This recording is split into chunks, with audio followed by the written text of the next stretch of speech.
Jebret Tim, DPI balik lagi nemenin kalian setelah seminggu kemarin kita nggak berjumpa ya karena semuanya repot mempersiapkan acara yang spektakuler kemarin yaitu The Juara. Kalian pada nonton nggak kemarin ke tenis indoor? Kalau kita kemarin nonton ya, kemarin tuh seru banget sebenarnya acaranya karena semua pemainnya tuh terlihat bener-bener mainnya serius banget gitu. Cuman sayangnya nggak ada VAR, jadi kita nggak bisa lihat nih bolanya sebenarnya in atau out ya nggak Ji? In atau out? In atau out? Anaknya in out. Hai. Bercandaan WKWK Project lagi nih. Tapi kalau ngomongin kemarin kejadian-kejadian unik di Liga Champions kan banyak mempertanyakan kasus-kasusnya kok beda di UCL, beda juga di Premier League. Kemarin kasus yang mungkin kita bisa lihat adalah memang mungkin kalau soal in out tar aja ya, tapi kalau dari handsball itu yang menurut gua cukup menarik, Newcastle lawan PSG. Apa yang membuat kalian ini pantas diperdebatkan? Karena kalau di EPL mungkin ini akan bilang ball to hand. Yeah. Kemarin kalau di UCL kok kayaknya terlalu harsh banget ya. Langsung ketika Newcastle udah tengah-tengah, udah di akhir-akhir dapat 3 poin, kalah hanya karena penalti seperti itu gitu. Iya, inilah buah dari aturan yang terlalu sering berubah-ubah, perbedaan pandangan dari setiap. Tapi kalian lebih suka yang mana pada akhirnya Indian ya? Gue sih lebih pengen punya satu aturan baku. Oke. Mau di UEFA, mau di FIFA, mau di FA, ya ini harus dipakai sama. Dan baik si Eddie Howe kan protes bahwa itu harusnya nggak jadi penalti. Ya. Ini mungkin yang harus diterima juga. Mungkin FA atau klub-klub Inggris nih ngerasa bahwa kita di atas segalanya, jadi semua aturan harus pakai aturan Premier League. No, ini Liga Champion, kita nggak bisa selamanya pakai aturan FA.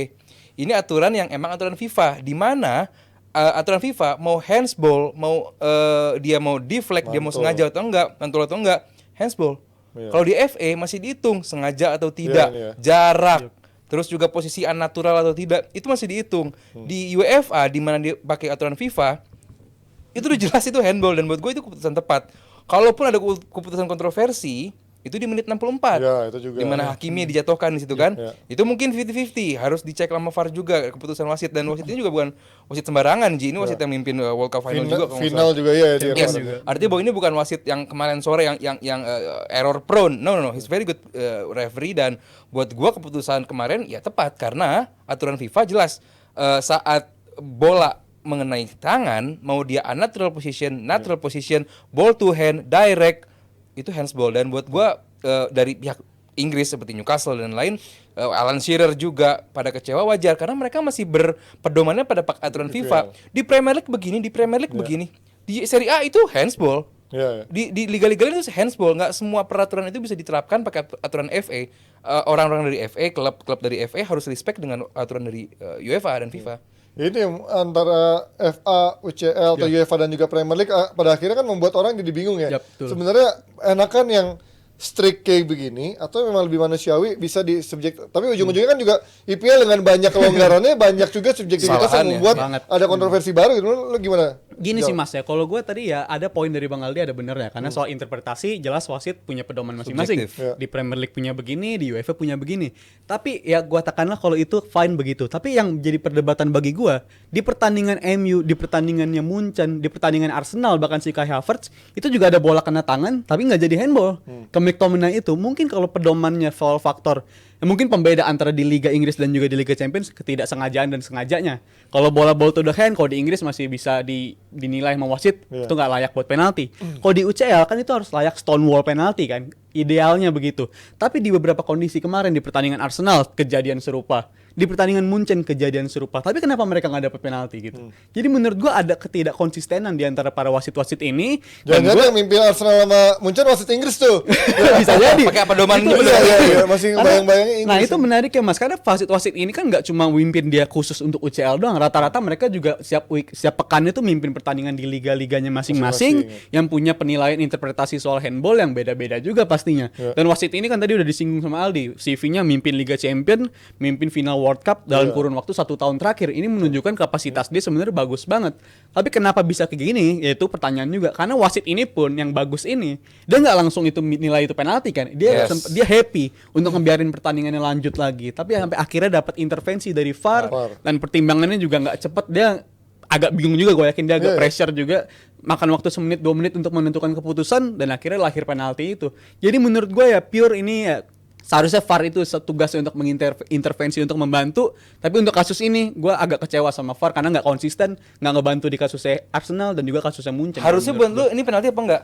Enggak, karena gue poin juga kemarin gue ngeliat juga di storynya Virzi sebagai seorang Tun Army kan ya, dia bilang karena UEFA sendiri udah ngeluarin peraturan di bulan April 2023 ini untuk pedoman para wasit-wasit ini agar nggak terlalu kaku gitu. Perhatiin juga jarak bola, perhatiin juga bolanya itu kena kena anggota tubuh dulu. Berarti ke arah Premier League juga dong arahnya berarti. Iya. Iya, orientasinya. tapi sifatnya yang dari UEFA ini himbauan. Oh. Himbauan ke para wasit Peraturan. yang di-share sama Virzi di Yes, Instagram yes. itu peraturan di himbauan di bulan April 2023 gitu. Jadi kalau bola kena deflected dari badan. Zal, menurut lu ini lu nggak layak penalti, itu gue pengen tahu kenapa nggak layak penalti di mana? Karena itu posisi Livramento bener-bener posisi lari, natural position. Lu pakai aturan Premier League kalau gitu. Gue pakai aturan yang himbauan dari UEFA itu. No. Sifatnya himbauan Iya, tapi itu masih aturan Premier League dengan Yes. jarak sengaja atau nggak sengaja. Ya. Itu masih Premier League. Kalau UEFA pakai himbauan FIFA. Iya, karena gue juga ngeliat di MU lawan Munchen, Eriksen kan juga nggak bisa menghindar sama sekali tuh ketika bola nyampe ke Yes. tangan dia. Itu nggak bisa menghindar, tapi dihukum penalti juga. Ya. Tapi ini kasus Livramento, poin gue adalah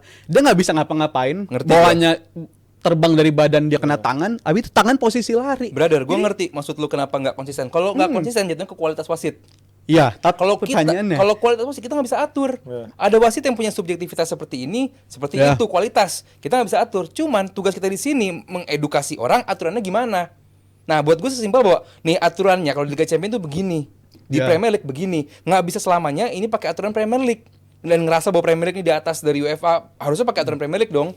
Nggak bisa seperti itu. Ini aturan FIFA dan UEFA gitu, dan buat gue wasit benar dan udah divalidasi juga sama pemimpin wasitnya juga, dan ini benar juga gitu, dan gue nggak ngerasa ada aturan yang dilanggar sih.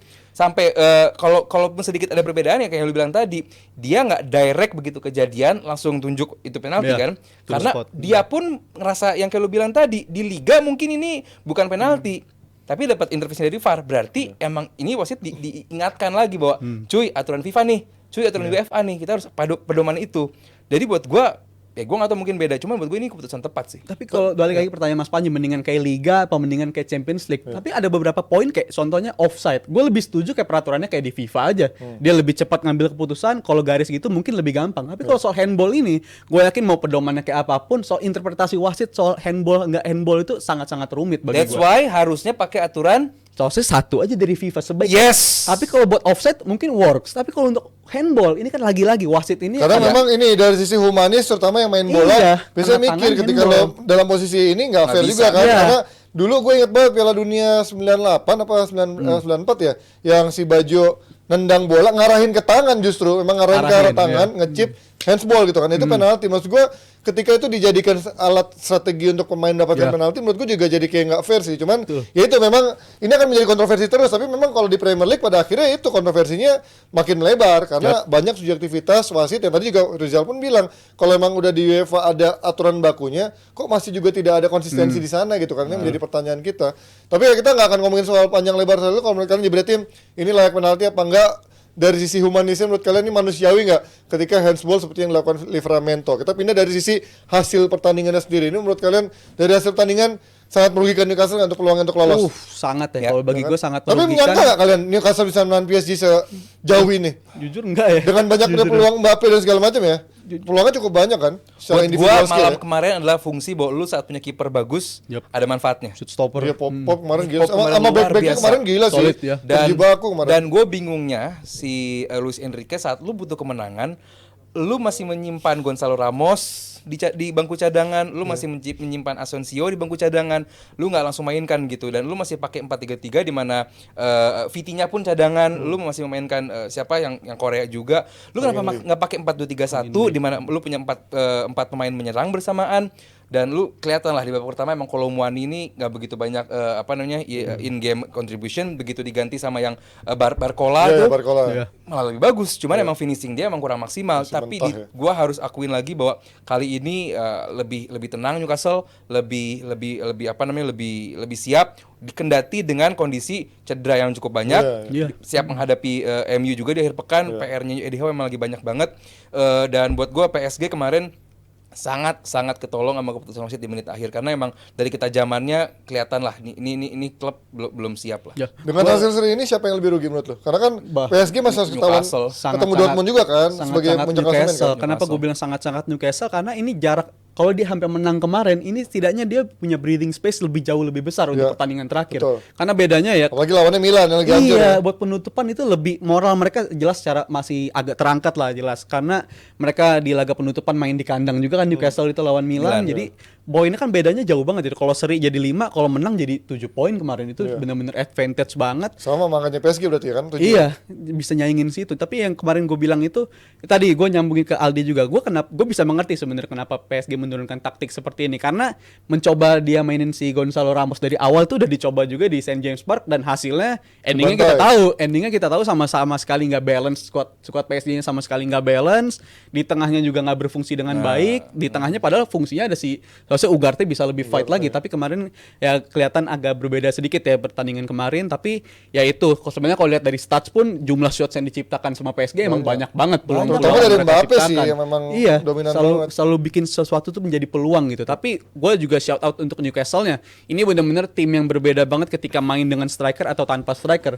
3 pekan atau 4 pekan lalu kita sempat bilang ini kayak tim lagi tren penurunan nih. Apalagi kemarin abis menang lawan PSG itu ngebantai. Pertandingan selanjutnya diikuti dengan kekalahan, cedera, kehilangan striker juga. Beberapa kali dicoba Gordon bagus, tapi abis itu langsung drop lagi. Tapi sekarang gue ngeliat emang tim ini bagusnya kalau dia punya salah satu di antara si Wilson atau si Isak main, jelas ini tim yang berbeda. Dan gue rasa mereka ya rope lah istilahnya, dirampok dari poin penuh Ya walaupun di PSG ya kemarin. ada peran blunder dari Donnarumma juga sih dari golnya tuh, itu. gue kecewa Jadi banget sama dibilang bagus banget Newcastle enggak. Iya. Tapi bisa nahan Enggak. PSG dengan kualitas seperti itu gila sih. luar biasa. Jadi buat gua apalagi golnya menit 90+8. Kebayang fansnya kecewa banget pasti. Yes. Nah dengan hasil ini menurut kalian hitung-hitungannya gimana di akhir? Karena Newcastle akan ketemu Milan di St James Park. Terakhir Dortmund apa PSG di kandangnya? Dortmund atau Si PSG itu PSG-nya. ke PSG. PSG. PSG kandang Paris PSG berarti. Nah itu kan juga nggak gampang-gampang amat Dortmund nyata ya. Kita pikir Dortmund akan bukan klasemen yang gue cari hasil apa fixture terakhir ya.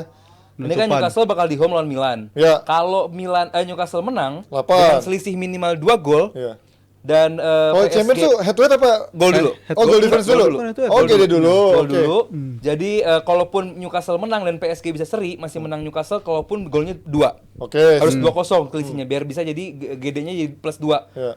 PSG tetap +1. Tapi kalau sama-sama seri Newcastle dan juga PSG, ya yang lolos Pasti PSG. PSG. Yes. Tapi kalau sampai Dortmund yang menang dan Newcastle menang ataupun Milan menang, apapun terjadi PSG kalah, ya antara Newcastle atau Milan yang menang. Iya. Yang lolos. Tapi kalau ngomongin grup neraka ini gue salutnya sih sama Dortmund sih. Karena Iya, gua dari juga permainan nggak nyangka sih. mereka nggak ada perkembangan yang signifikan Betul, banget. betul. Di 3 pertandingan pertama itu sulit banget untuk Iya. ngegolin. Iya. Tapi uniknya di 3 pertandingan sisanya dari pekan keempat sampai ke-6 mereka nggak perlu main bagus, tapi Iya, mereka lebih pragmatis klinikal banget gitu. mainnya ya. Lebih pragmatis, lebih klinikal dan itu lebih Klinikal. beruntungnya sih. Dapat golnya itu yang lebih penting banget. Dan gue juga salut sama Dortmund setelah mereka backline itu selalu nggak nemu backline pakem yang cocok untuk apa. Tapi di 3 pekan terakhir ditunjukkan mereka bisa mengandalkan Boinasi pemain-pemain lah, yang Ryerson punya. lah, Iya. anjing. Dan itu menghasilkan 3 poin Iya. dan akhirnya Kalau ini kalau hasil. PSG jelas mengecewakan. Tapi Iya. kalau Newcastle sama Milan PR sama-sama pemain cedera. Iya. Nggak gampang juga Terganggu buat dia. PSG sama Newcastle sama Milan ini nggak gampang sama sekali. Jadi buat gua PSG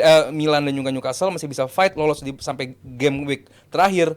Ini grup luar biasa. Yep. Siapa? Lu terakhir awalnya Gua pengen Newcastle, Prediksi awal lu siapa dulu? Gue Newcastle lolos, Newcastle Milan Sama sebenarnya Milan, gua oke. Newcastle Milan. Dua-duanya lagi di 34 ya. Iya. Awalnya Newcastle Milan. Bunuh-bunuhan mereka pada lu apa awalnya? Ya mungkin kalau ngeliat awalnya Newcastle Milan gue Oke, awalnya. Karena bunuh-bunuhan ngeliat juga berarti komposisinya ya. kayak begitu. Berarti yang benar Koci bisa-bisa nih anjing. Koci itu enggak, Koci juga PSG Dortmund ya? Iya, PSG Tapi Dortmund. bisa juga ya kalau Bisa itu terjadi. seri. PSG menang, PSG lolos. Oh iya benar, kan Hasilnya di tangan dia sendiri. Yes, jadi kalau dia lolos dari Dortmund, berarti Dortmund dan juga PSG yang lolos. Yes. Tapi Milan sama Newcastle masih menunggu hasil dari PSG Dortmund Tunggu itu. hasil. Ya itu dia dari bahasan dari Group of Death. Yes. Jadi gimana kira-kira peluang dari grup neraka ini ya? Akankah PSG bisa menemani Dortmund atau mungkin terjadi plot twist di akhir-akhir? Kita lihat ya. Tapi yang jelas akan kita bahas setelah ini.